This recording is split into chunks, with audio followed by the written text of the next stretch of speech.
il y a l'ONAS, il y a la SONED, il y a la CPSCL, la caisse qui finance les collectivités locales aussi, qui est un partenaire important de l'AFD. Il y a aussi un certain nombre d'agences qui sont concernées par je pense à la Transtu, par le transport urbain. Donc c'est tout ce partenariat que nous mettons en valeur. Et au-delà de l'État et de ses représentations, c'est aussi tout le financement du secteur privé à travers 25 ans. Un financement du secteur privé qui s'opère notamment grâce à l'appui d'une filiale qui est dédiée au secteur privé, qui s'appelle Proparco, et qui, par une variété d'instruments, des prêts, des participations, des garanties, peut soutenir le développement du secteur privé, que ce soit des grandes entreprises, des partenariats publics-privés ou des PME. Ici, notre cible en matière de secteur privé, ce sont les PME, parce qu'on considère qu'elles sont porteurs de valeur ajoutée et d'emploi. Et donc, que ce soit Proparco ou l'AFD, nous nous employons à apporter au bénéfice de ces PME des ressources financières qui, en général, transitent par des institutions financières. On n'est pas en capacité, vous avez vu, nous ne sommes pas une banque, il n'y a pas de guichet, on n'a pas de chéquier, etc. Donc, notre objectif, c'est de faire transiter nos financements sans pour autant exercer une quelconque concurrence, mais c'est au contraire utiliser le professionnalisme des banques pour faire transiter des fonds qui ensuite vont à destination des PME tunisiennes. 25 ans de partenariat, c'est aussi une relation dense avec le secteur associatif, les ONG, que nous finançons dans des relations étroites avec des partenariats avec des ONG françaises. C'est une action qui est extrêmement diversifiée, qui va au cœur des régions.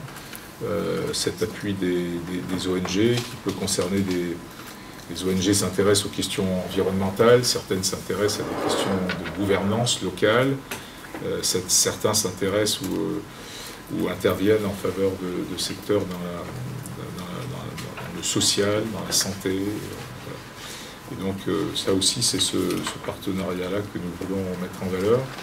Mais plus que les chiffres véritablement de grandeur financière, plus que le nombre important de partenaires, vous le verrez sur l'affiche, le petit communiqué de presse qu'on a rédigé à votre attention, on voulait insister pour nous sur les impacts. Ce qui nous intéresse derrière cette œuvre qu'est le développement, c'est atteindre des bénéficiaires, porter des impacts qui sont ceux d'un quotidien, amener de l'assainissement. Donc vous voyez 1 million d'habitants à peu près en Tunisie, au travers de 900 quartiers ont été bénéficiaires de raccordement à des réseaux d'assainissement. Dans une toute autre dimension, on cite le chiffre de notre relation avec les institutions de microfinance, puisqu'on est partenaire et on a apporté des ressources sous différentes formes à des institutions comme Microcred, comme ENDA, comme Taïsir. Aujourd'hui, si on fait un dénombrement un peu rapide, on atteint quand même un chiffre assez significatif qui donne environ 160 000 microcrédits qui ont été accordés par ces quatre institutions de financement. Donc ce que nous voulons mettre en valeur, ce sont précisément cette question des impacts qui donne tout le sens à notre action et qui donne quelque part aussi, je pense, la motivation aux équipes de voir que cette aide au développement, elle est porteur d'impact, elle est porteur de résultats, elle est porteur de bénéfices.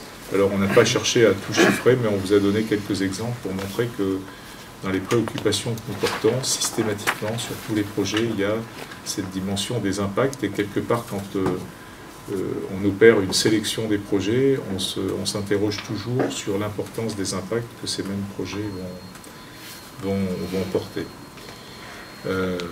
Voilà, c'était ce petit mot introductif que je voulais vous dire pour vous encourager à associer l'AFD dans vos actions de communication le plus possible. Celle-là en est une. On serait aussi plus généralement ravis d'élargir cette petite conférence de presse à l'occasion des 25 ans à des actions qui soient des actions davantage de fond. Je pense qu'il serait intéressant et je pense qu'on serait disposé à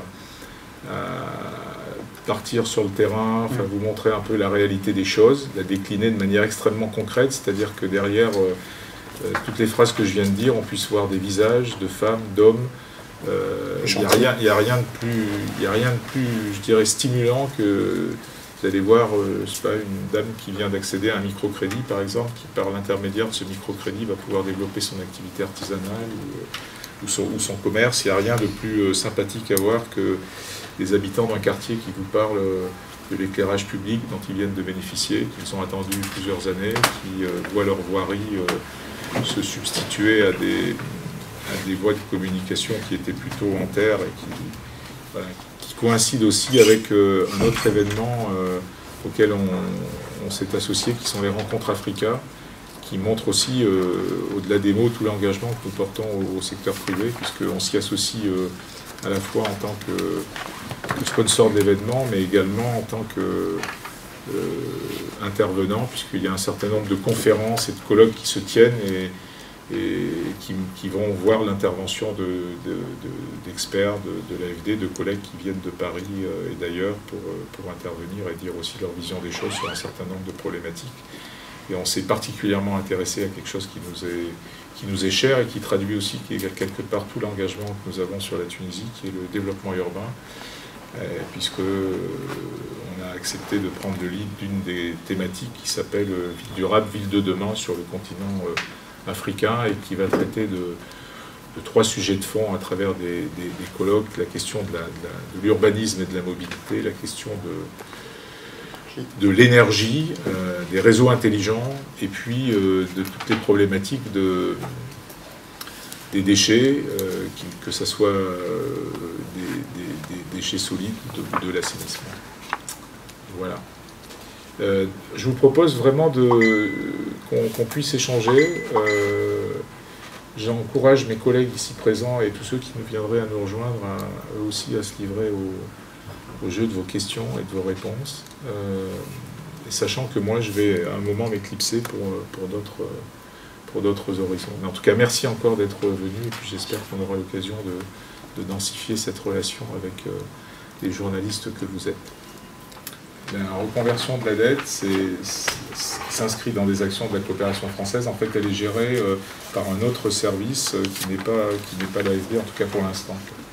Donc les montants ne couvrent pas, les montants dont on parle ne couvrent pas les financements.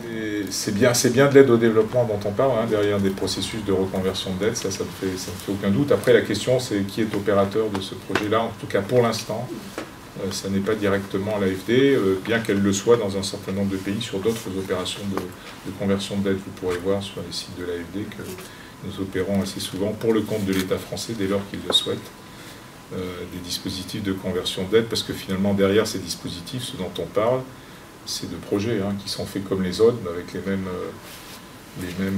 processus. Encore une fois, la mesure des impacts, c'est vraiment...